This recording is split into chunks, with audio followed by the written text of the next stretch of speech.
Hello everyone and welcome back to our JRPG series. In episode 6 we're going to be talking about the target menu. So when it's a player's turn, they're going to click on the attack, magic, item or technique buttons, and from there they'll get given a choice of which target they want to attack.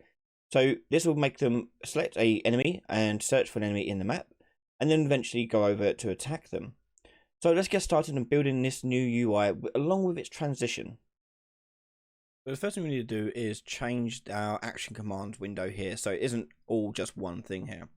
Because it's going to be animated and have different layers, we want to be able to separate those layers out a lot easier.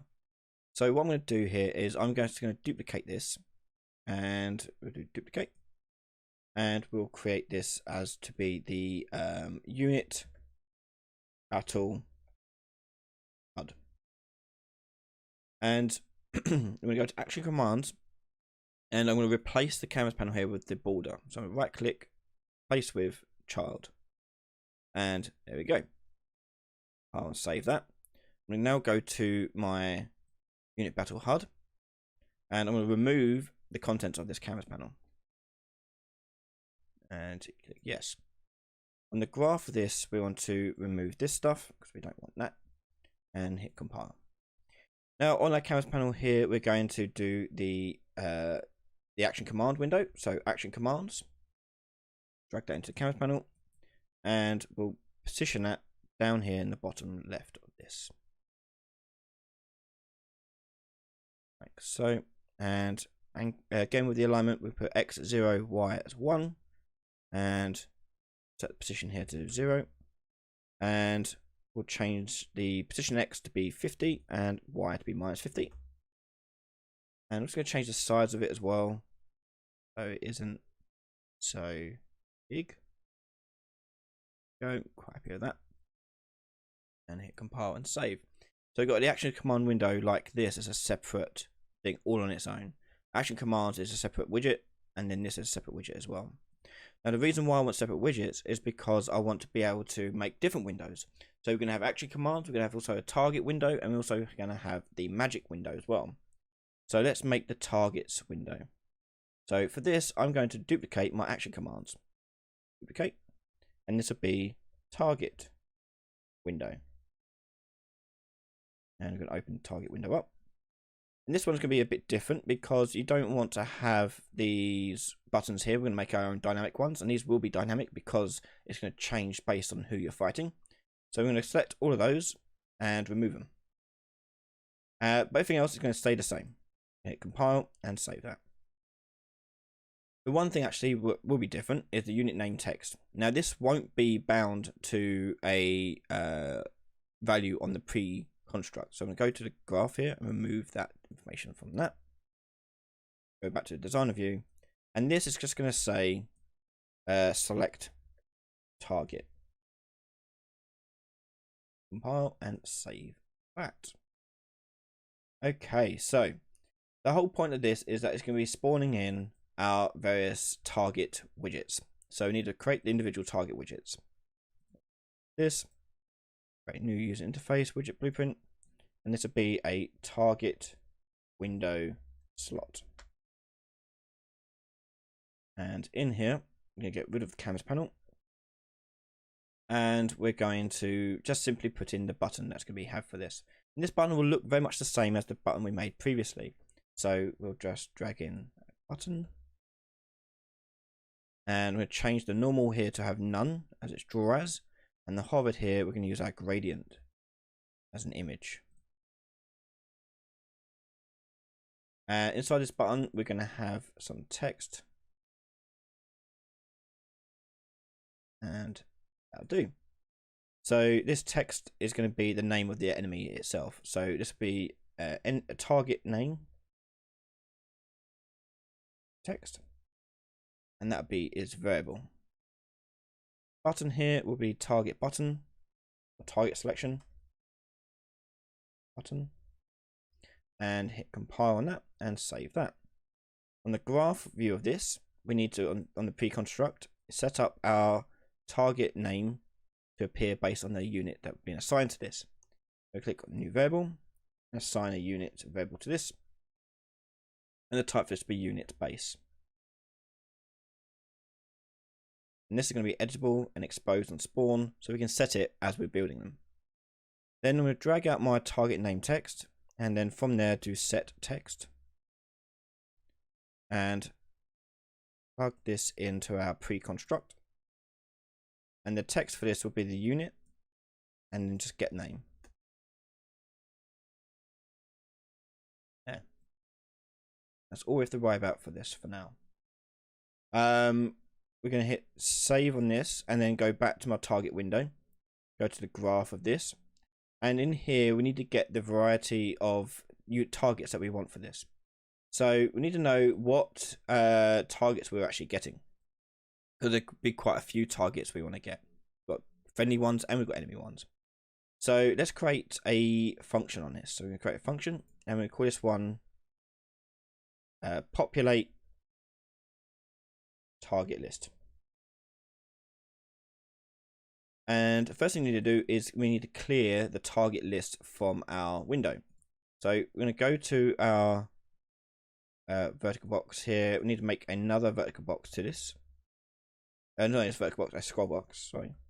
Scroll box. Drag this into our vertical box. And this will be set to fill the available space. And its name is going to be the target list. And we take that as variable. Because we want to go into our graph here, and the first thing we want to do is clear that list. So anything that was remaining in it just gets removed from it.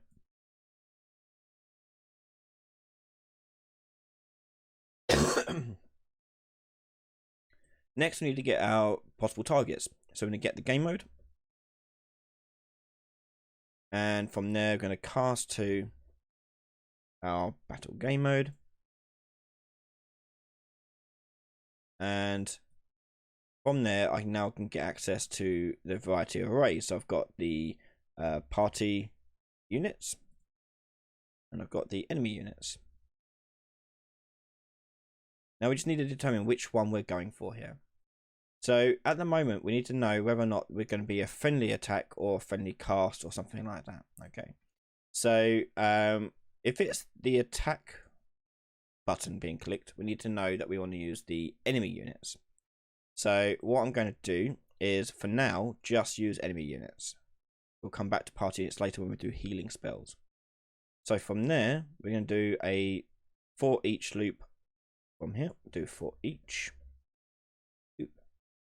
And we're going to drag that into enemy units.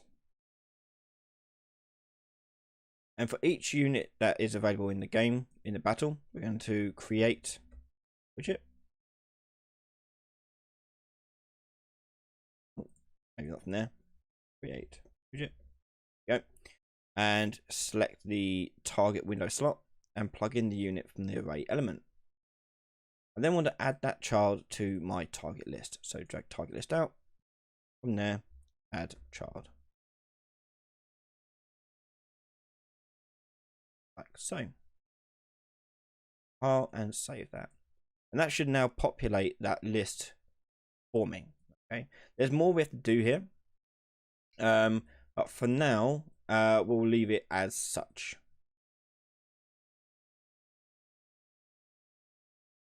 Okay, so the next thing we want to do here is we need to bind our attack commands to functions on our HUD.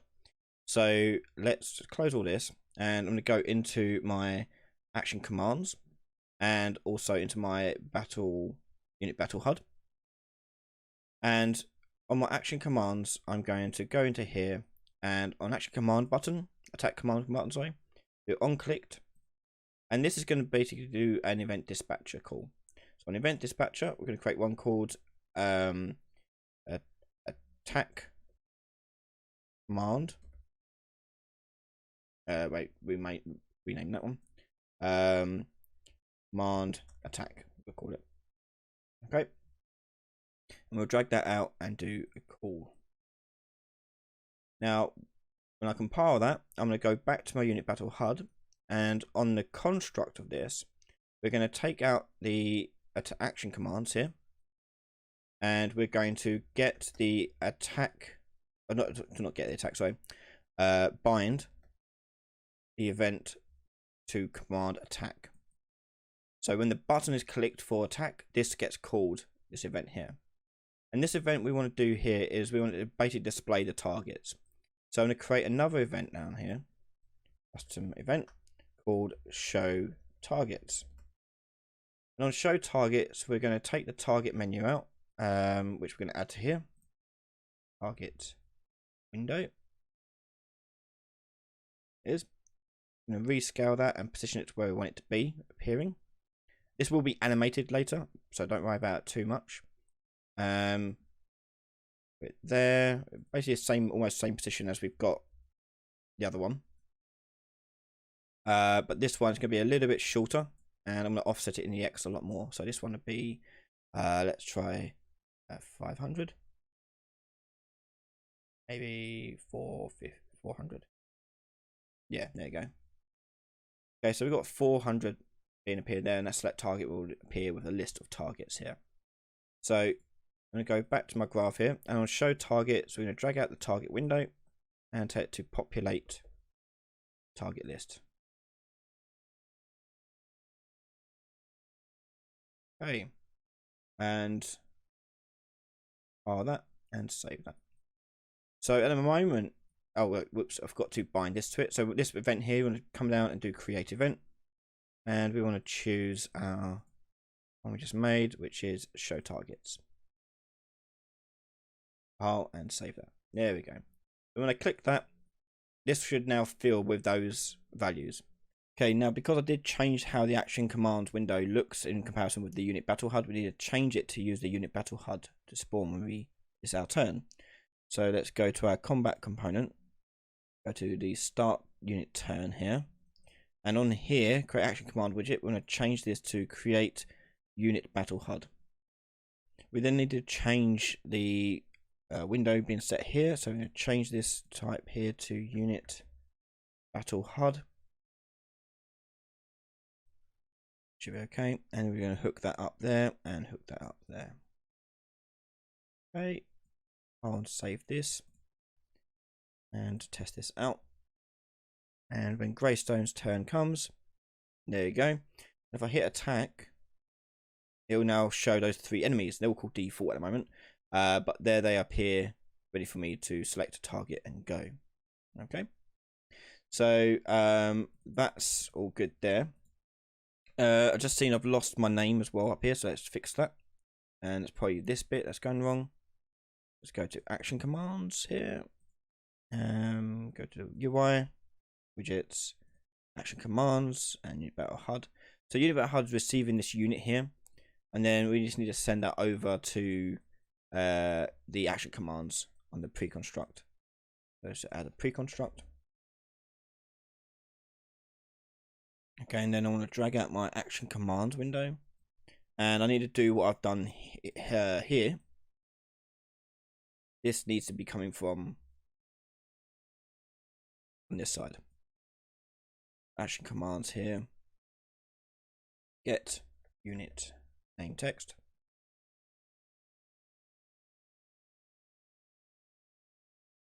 And plug that in. This one you don't need anymore. Okay, so let's have a look at that in game now. There you go, his name's now back there. Cool. Okay, so let's animate these things then, so they actually look pretty good. So let's go into our unit battle HUD. Go to the design view on this. So at the bottom here, we're going to add animations. I'm going to do a new animation here to be show target anim. And on the show target anim, we're going to make it do a couple of things. So first thing it's going to do is it's going to hide this window here, and it's going to show and slide this one in here too. So let's go and click on the, first of all, the background one here. We go add new track with it selected and choose action commands and choose a new track. I'll just make this a bit bigger. Go new and go new track here. And we want to change the transform of this. Okay, and the transform from this, we're going to change the scale of it a little bit. So on scale, I'm going to hit the plus here to add a new key. And then in half a second, it's going to go down. I'm going to change the scale here to 0.8 and 8. So it basically shrinks almost like this. Okay. Now I also want to make it look like it's going further into the background, so it's in the shadow basically. So what I'm going to do here is I'm just going to make it show and change the color and opacity of it. So I'm going to add a new track, new color and opacity, and on there I'm going to add another key here, and again at the start of the line here we're going to click new key, and then at the end here I'm going to change the color of this to be let's do 0.2, 0.2, 2, so it gets darker. Okay, and hit compile. So it does this. Okay, so that's that first one. The next one we're going to do is animate the select target one as well. So on here with it selected, go new track, target window, and I'm going to first of all set its starting render opacity over here on the right hand side to be 0, so it's invisible the whole entire time while it's in the game. 0. And I want to change its visibility as well to non-hit testable, self and all children. That way I can't accidentally click on it even if it's invisible. So that'll do there. So on here on target window, we're going to do add new track here, and we're going to change the render opacity. And that's going to set keyframe on the start there and move it along to here. We'll actually move it a little bit just before the end maybe.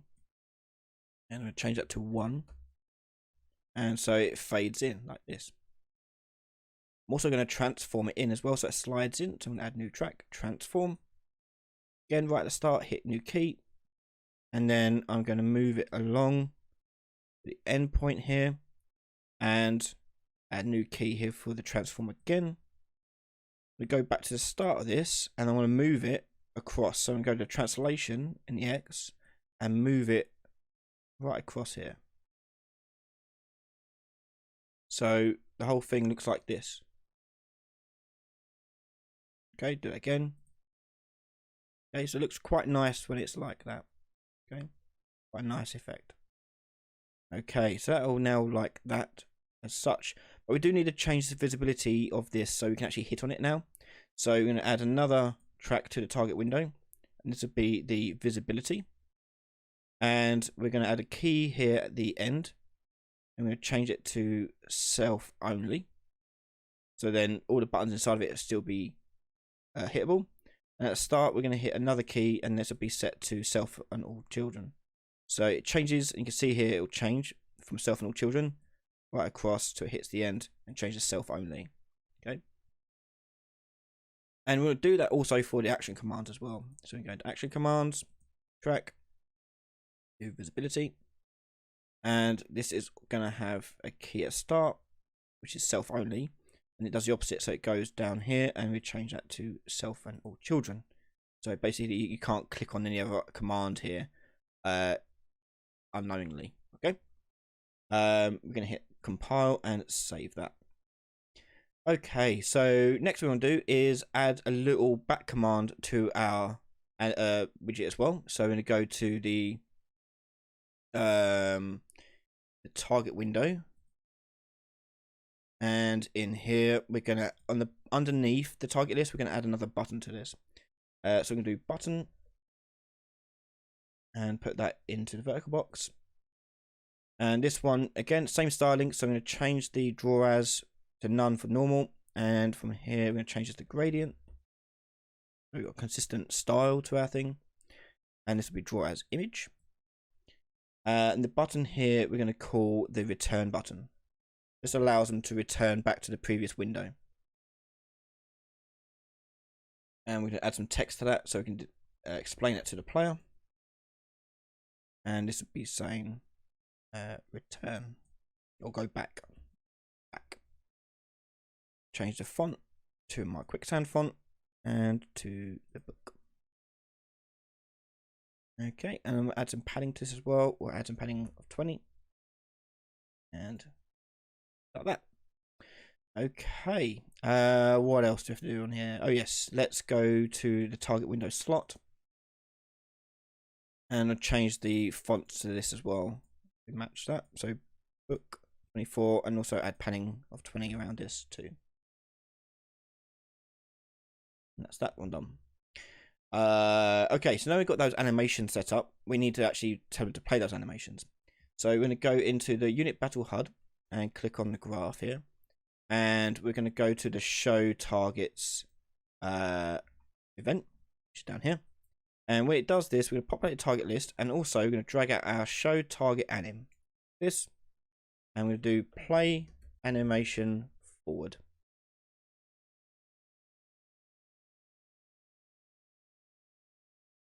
And hit compile and save. And that'll play that like that. But we also need to bind the return or the back button to return backwards and redo the animation backwards. So we're going to go into our target window, and we're going to go to the back return button here and do on clicked event. And on here, we're going to do an event dispatcher on here saying return selected. We'll drag that out and do call. And now we'll go back to my unit battle HUD, and I'll bind that to an event on here. So I'll make another custom event called hide targets. And for this, we don't need to populate the list again, but we just need to play the animation backwards. So we'll do show target anim, and we'll do play animation reverse. And there we go. So to do that event, we're going to go up top here and go to where we make this binding here, binding command attack. I'm going to drag from attack action commands here again, and do not from there, sorry, on the show targets here. On the show targets, we're going to drag the target window, and we're going to do a bind event to return selected. And that event is going to be this one down here. Move that along there, makes it a bit tidier. Okay. So let's see if this animation looks alright. Greystone, click attack, and there's a nice animation now going across, and I can now choose a target. The return button isn't appearing, that's fine, we can have a look at that. Let's go to my return thing on the target window, designer view, and our return list target button is there. It's not showing up. Okay, let's go back to our unit battle HUD and see if it appears here. It's not appearing here either. So let's go to target window here, and so the back button wasn't shown because I added it after I placed this in here. So what I'm going to do is just going to replace it with the new one. So if I select it and then go to my palette here and find the target window, I can right click on this now, and I can replace with target window, and now we'll update it with the new button here. File that, and get an error for this, so let's see what that error is. So that'd be this. We just need to change the name of this to match that. So now, there we go. So go to graph. Let's fix that little issue again here. Annoying issue, I know, but not too much work, thankfully.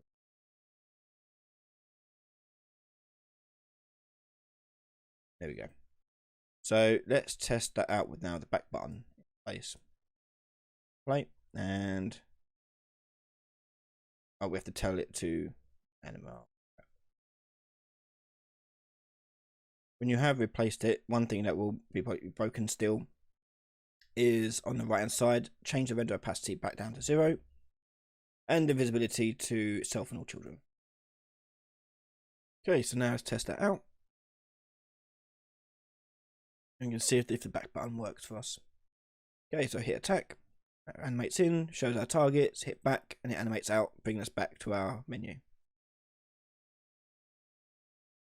Brilliant. Okay, and that'll do it for this episode. We've got some nice animations going in, and this will be the same sort of system we'll use for the magic techniques and items as well later on. And so now we have the target list appearing when we choose an attack function. In the next episode, we're actually going to make our character walk over to the enemy targets and get ready for the attack. So watch that next episode right now over on patreon.com/Ryan Laley, where a simple donation of $1 a month gets you access to all of my content before everyone else. I want to say a massive thank you to everyone who's been supporting me over on Patreon and YouTube members. I wouldn't be doing it without you, so thank you so much. Make sure you hit that subscribe button, and I'll see you all next time. Bye everyone.